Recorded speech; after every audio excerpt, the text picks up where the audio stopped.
Introduction में अगर मैं आपसे बात कहूं तो इल्यूमिनेशन के बारे में ये जो टर्म है ये कैसे आया, तो यहां पर as we know that almost all human activities depend on light. Sun is the prime natural source of light, but artificial lightning play almost main role in our daily life. जैसे कि हमें पता है कि हमारा जो सन है वो सिर्फ डे मतलब लाइट विजिबल करता है, और इन द नाइट हमें आर्टिफिशियल लाइट्स की क्या होती है, जरूरत पड़ती है. तो इसलिए these artificial lights are produced by electrical lamps. अब लाइट भी जो है इंपॉर्टेंस रखती है बहुत ज्यादा. हर प्लेस पे काम करने के लिए, वर्किंग प्लेस के लिए अलग अलग लाइट का, अलग अलग इल्यूमिनेशंस का रिक्वायरमेंट होता है. तो आपको जैसे पता है यहां electrical lightning are mainly used for decorative purpose, advertisement, traffic control, medical field and street lighting. तो ऐसी कोई सी भी फील्ड नहीं है जहां पर हमें इल्यूमिनेशन का यूज ना करना पड़े या लाइट का हमें यूज ना करना पड़े, क्योंकि हमें पता है सन जो है हमारे पास ऑल टाइम अवेलेबल नहीं है. In the night we have to use artificial lights. So यहां से कॉन्सेप्ट आता है इल्यूमिनेशन का. ये एक इंट्रोडक्शन है. यहां पर जो मेन चीज है हम स्टडी करेंगे आर्टिफिशियल लाइट्स के बारे में करेंगे, जो मेन पर्पज है. और उसमें भी अगर मैं पुराने टाइम में बात कहूं आपसे, इन अवर ओल्डर डेज, तो वी यूज्ड मैकेनिकल लैंप्स. जैसे जैसे इंजीनियरिंग में डेवलपमेंट हुआ, टेक्नोलॉजी चेंज हुआ, तो वैसे वैसे ये जो मैकेनिकल लैंप हैं ये रिप्लेस कर दिए गए बाय इलेक्ट्रिकल लैंप्स द्वारा. ठीक है. तो ये जो इलेक्ट्रिकल लैंप्स हैं हमारे, इनकी अपनी कुछ खासियत है. क्यों आज की डेट में इलेक्ट्रिकल लाइटनिंग जो है ज्यादा कारगर है और क्यों मैकेनिकल लैंप रिप्लेस कर दिए गए, तो इस पॉइंट को अच्छे से डिस्कस करते हैं हम यहां पर नेक्स्ट स्लाइड में. देखिए सबसे इंपॉर्टेंट पॉइंट है, ये क्वेश्चन इंपॉर्टेंट है कि इलेक्ट्रिकल लाइटनिंग के क्या एडवांटेजेस हैं. तो सबसे पहले क्या है, क्लीन लाइटनिंग मिलती है हमें इससे. यानी हमें जो प्रकाश मिलेगा, इससे लाइट मिलेगी, वो क्या मिलेगा, बिल्कुल क्लीन मिलेगा. एज कंपैरिजन टू, अगर मैं आपसे बात करूं कि अगर आप वुड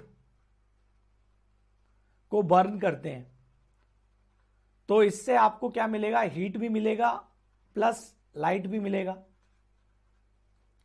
बट उससे जो आपको लाइट मिलेगी उसके साथ साथ आपको पोल्यूशन भी मिलेगा.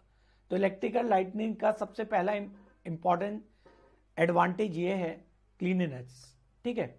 सेकंड पॉइंट क्या है, इजी टू कंट्रोल. हम इलेक्ट्रिकल लाइट को अपनी मर्जी के हिसाब से कंट्रोल कर सकते हैं. जब मन है ऑन करो, जब मन हुआ हमारा हम उसे ऑफ कर सकते हैं. ठीक. इंटेंसिटी को कंट्रोल कर सकते हैं हम लाइट की अपने वर्किंग के अकॉर्डिंग. थर्ड पॉइंट इकोनॉमिकल है सबसे ज्यादा. अब एज कंपैरिजन टू अगर आप कोई दूसरा तरीका अपनाते हैं, कन्वेंशनल अप्रोच के साथ आप लाइट प्रोड्यूस करना चाह रहे हैं कोई वुड को बर्न करके, तो वो क्या है, जितने अमाउंट एनर्जी आप वहां देंगे उससे भी कम अमाउंट में आपको यहां इलेक्ट्रिकल से अच्छी लाइट मिल जाएगी. इकोनॉमिकल है, इजी टू हैंडल, जैसे मैंने अभी बताया कि easy to control and easy to handle, बात एक है. फिफ्थ पॉइंट है हमारा स्टेडी आउटपुट. हमें इससे क्या मिलता है, हमें आउटपुट में कुछ भी वेरिएशंस नहीं मिलता. यानी जितना लक्स हमें लाइट मिलेगा एक रूम के अंदर, वो क्या रहता है, सेम ही रहेगा. ऐसा नहीं है कि अगर आपने कोई वुड बर्न करके लाइट को प्रोड्यूस करा है तो उसके अंदर क्या है, वेरिएशंस होगा, या कैंडल को बर्न करके आपने लाइट प्रोड्यूस करा है तो उसके अंदर वेरिएशंस होंगे. हर वक्त आपको एक कांस्टेंट आउटपुट नहीं मिलेगा. बेटर रिलायबिलिटी है, रिलायबल है, suitable for almost all purpose. जैसे मैंने अभी बताया था कि it is use for all diversifying field, medical field, traffic engineering field, industries, railways, तो सभी जगह पर इलेक्ट्रिकल लाइटनिंग जो है it is suitable. So these are the important advantage of electrical lightning. तो यहां से आपको चीजें पता चल गई कि जो मैकेनिकल लैंप्स थे उन्हें इलेक्ट्रिकल लैंप्स ने क्यों रिप्लेस कर दिया, उसके पीछे ये इंपॉर्टेंट एडवांटेजेस हैं यहां पर, ये जो मैंने आपके साथ डिस्कस किए.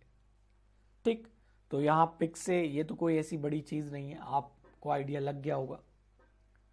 सो स्टार्ट करते हैं नेक्स्ट टॉपिक अपना.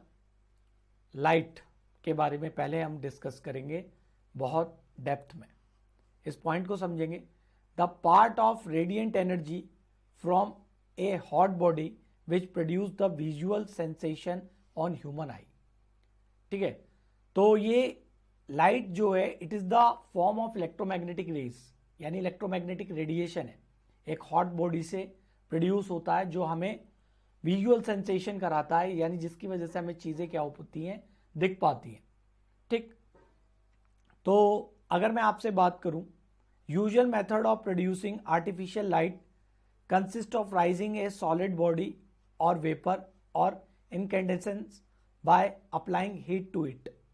मतलब क्या है, अगर आपसे कन्वेंशनल तरीका पूछा बोला बताया जाए लाइट को प्रोड्यूस करने का, तो वो क्या है कि एक बॉडी को अगर आप हीट करते हैं तो हीट करने पर उसका टेम्परेचर राइज होगा, और जैसे जैसे टेम्परेचर में इंक्रीमेंट होगा वैसे वैसे आपको क्या मिलेगा, लाइट मिलेगी. ठीक, so as the body is gradually heated above room temperature, it's being radiated energy in the surrounding medium in the various form of electromagnetic waves और wavelength.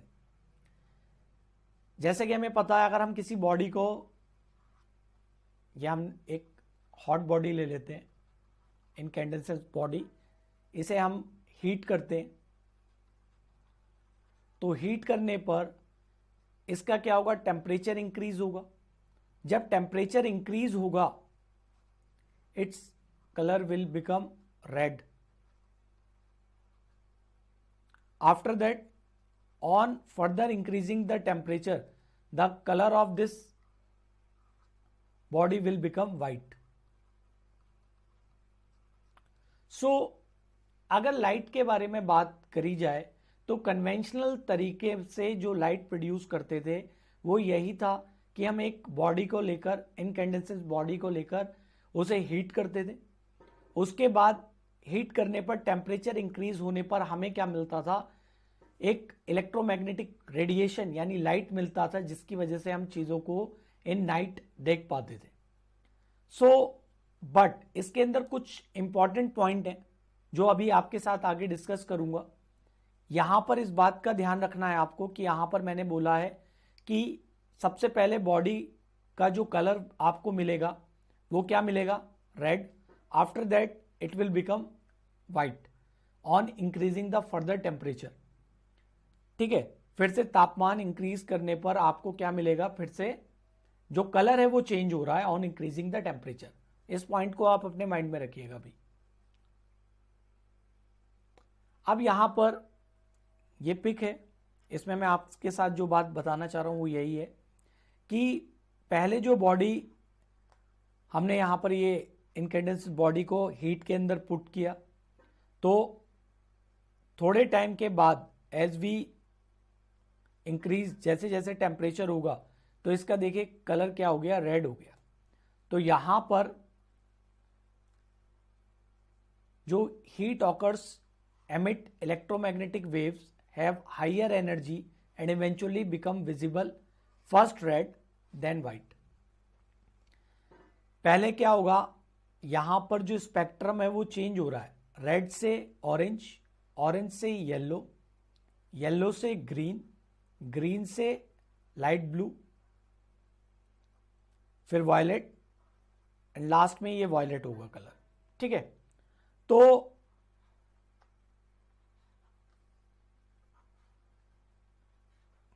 My point is that अगर मैं with respect to violet colour के temperature पे बात करूं, तो violet पे जब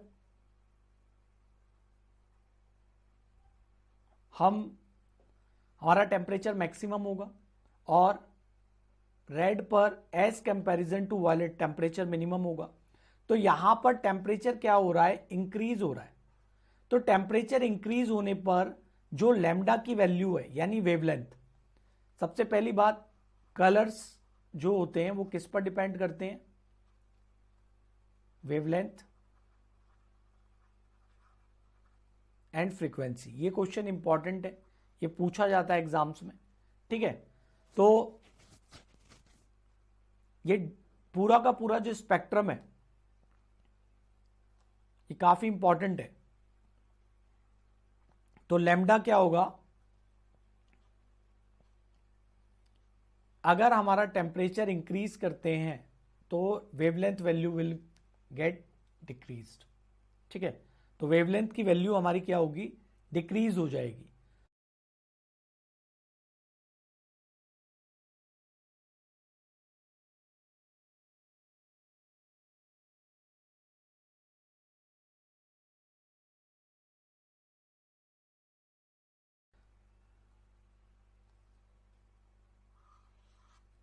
अब ये जो 7 कलर्स हैं हमारे, on increasing further temperature it will give white light, ठीक। तो ये पॉइंट आपको अपने माइंड में सेट रखना है। यहां से ये वाला रिलेशन भी आपको याद रखना है कि on increasing the temperature the value of lambda will get decrease, और वेवलेंथ एंड फ्रीक्वेंसी पर कलर हमारा डिपेंड करता है। तो इंपॉर्टेंट जो बात है कि लाइट क्या है, एक इलेक्ट्रोमैग्नेटिक रेडिएशन है, और जब हम किसी इनकैंडेसेंट बॉडी को क्या करते हैं, हीट करते हैं, तो उसका टेम्परेचर राइज होता है। On increasing the temperature the colour of the body will become changes and the colour of the body will changes due to the change in the wavelength. Okay, तो ये point आपको अपने mind के अंदर set रखना है, ठीक है। ये कॉन्सेप्चुअल है, सब्जेक्ट के इंट्रोडक्शन के लिए काफी इंपॉर्टेंट है। अब ये बात हमें पता चल गया, तो अब आर्टिफिशियल लाइट्स का जो इंपॉर्टेंस है वो हमारी डे टू डे लाइफ में काफी ज्यादा वास्ट है। This is our spectrum. तो देखिए ये वाला जो स्पेक्ट्रम है, अगर मैं इलेक्ट्रोमैग्नेटिक स्पेक्ट्रम पे अगर आपसे बात करूं तो ये गामा रेज, यहां पर ये फ्रीक्वेंसी है, यहां पर ये वेवलेंथ है। तो ये जो विजुअल स्पेक्ट्रम है हमारा, ये कितने से कितने तक के बीच में लाई करता है, it is lying between 400 nanometer to 700 nanometer. ये वेवलेंथ आपको याद रहना जरूरी है विजुअल स्पेक्ट्रम का, और रेड से वायलेट का भी। यह एग्जाम्स में आ जाता है, specially SSC JE and LMRC and DMRC exams. तो ये विजुअल स्पेक्ट्रम जो है यही हमारे लिए सिर्फ यूजफुल है। This visual spectrum is useful for illuminance और लाइटनिंग पर्पस। अगर आप अब जब व्हाइट बॉडी, जब व्हाइट कलर हो जाएगा बॉडी का, मान लो टी टेम्परेचर पर, अगर इससे भी अगर आप टेम्परेचर को फर्दर इंक्रीज करेंगे तो अब जो आपको रेडिएशन मिलेगा वो हमारे लिए यूजफुल नहीं है। क्यों? क्योंकि उसे हमारी आईज डिटेक्ट नहीं कर पाएगी, यानी अल्ट्रावायलेट रेज, ठीक है। तो हमारे लिए जो इंपॉर्टेंट स्पेक्ट्रम है वो यही है, 400 नैनोमीटर टू 700 नैनोमीटर, ठीक है, रेड टू वायलेट। और ये 7 कलर मिलकर इक्वल्स टू क्या होते हैं, व्हाइट लाइट, ठीक। सो वेवलेंथ ऑफ, ये इंपॉर्टेंट है, याद रखिएगा इसे, नैनोमीटर। आगे चलते हैं, आगे डिस्कस करते हैं नेक्स्ट स्लाइड पर। Radiant efficiency, very important.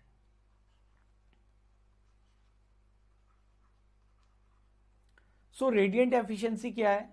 It is the ratio of energy radiated out in the form of light to the total energy radiated out by the hot body. ठीक है,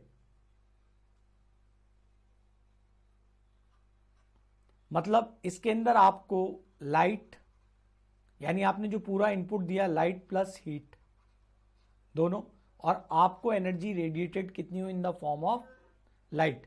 तो ये रेडिएंट एफिशिएंसी का क्या है? Definition है। इसे एग्जाम पॉइंट ऑफ व्यू से आपको माइंड में याद रखना है। और radiant efficiency depend on the temperature of the source.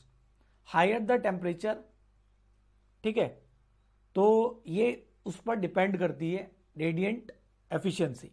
But जो बात मैंने अभी आपसे बताई कि when the emitted light become white, it includes all the visible wavelength, extreme red to extreme violet.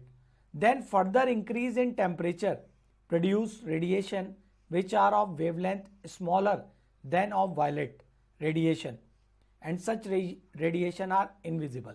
तो यहाँ पर यही बात मैं आपको बताना चाह रहा था कि अगर अब आप फर्दर टेम्परेचर इंक्रीज करेंगे तो लैम्डा की वैल्यू डिक्रीज होगी, और यहां पर वायलेट से हमारा कहां चला जाएगा? अल्ट्रावायलेट वेव्स रेडिएशन में चला जाएगा। और ये जो अल्ट्रावायलेट वेव रेडिएशन है ये हमारे लिए यूजफुल नहीं है।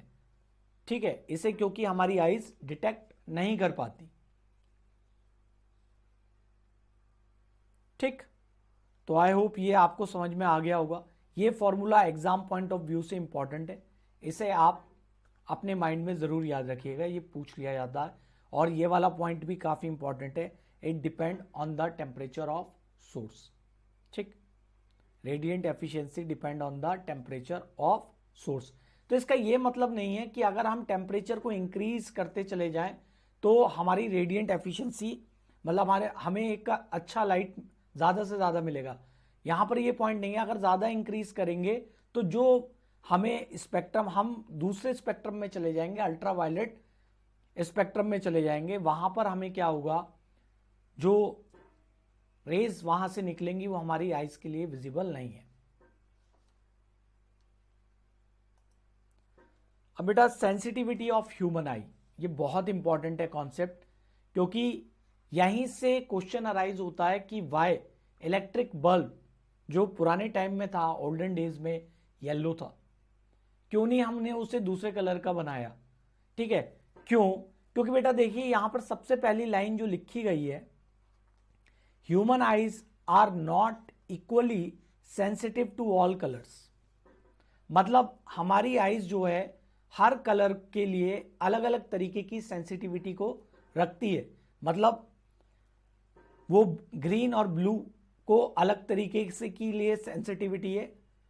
तो इससे क्या होता है, आईज आर किस कलर के लिए सबसे ज्यादा सेंसिटिव है? तो ये वाला आपको याद रखना है। यहाँ 555 नैनोमीटर वेवलेंथ दिया गया है। एक्चुअली कहीं कहीं एग्जाम्स में ये 5500 आर्मस्ट्रॉन्ग भी रहता है।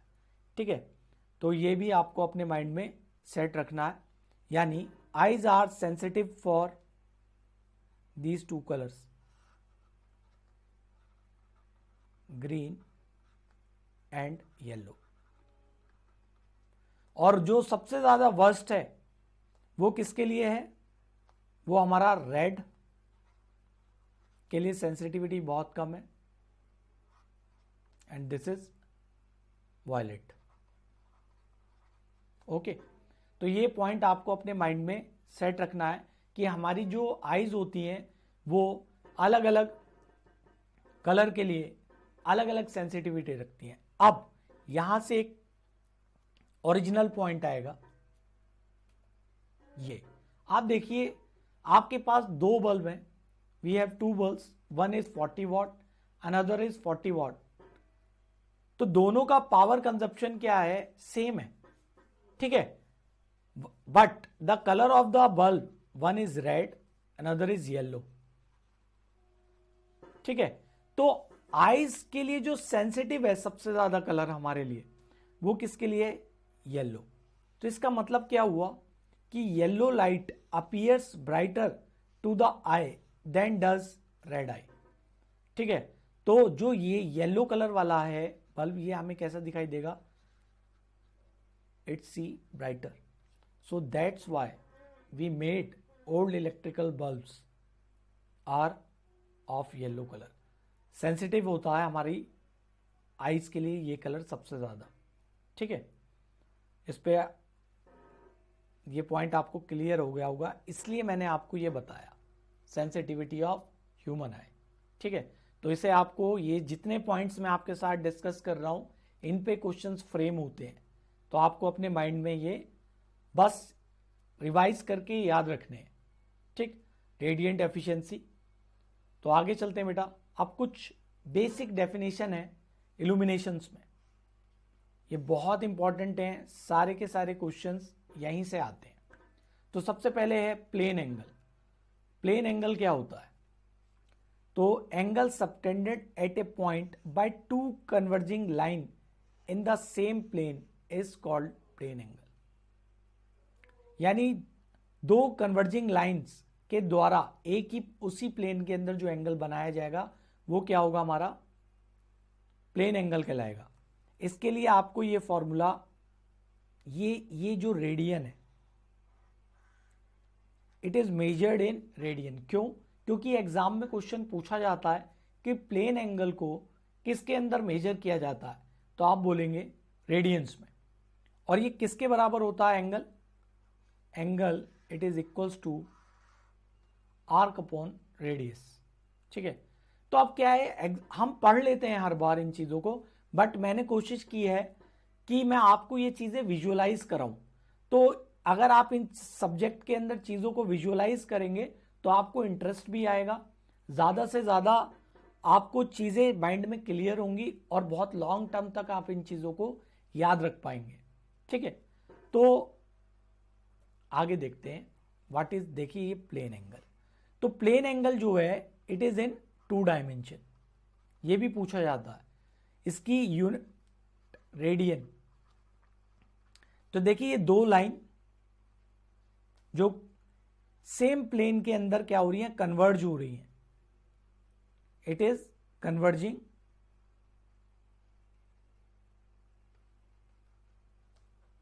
ठीक,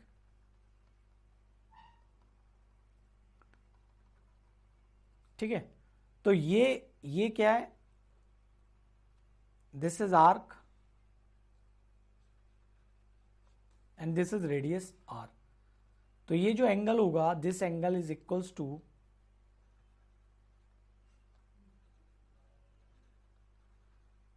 आर्क अपॉन रेडियस। तो मैं यहां पे उन्हीं पॉइंट्स को फोकस करूंगा जिन पे क्वेश्चंस फ्रेम आउट होते हैं। तो आई होप प्लेन एंगल आपको क्लियर हो गया होगा। नेक्स्ट है सबसे इंपॉर्टेंट एंगल, सॉलिड एंगल। तो सॉलिड एंगल क्या है, the angle subtended by partial surface area of sphere at its centre, it's called as solid angle. अब एग्जाम में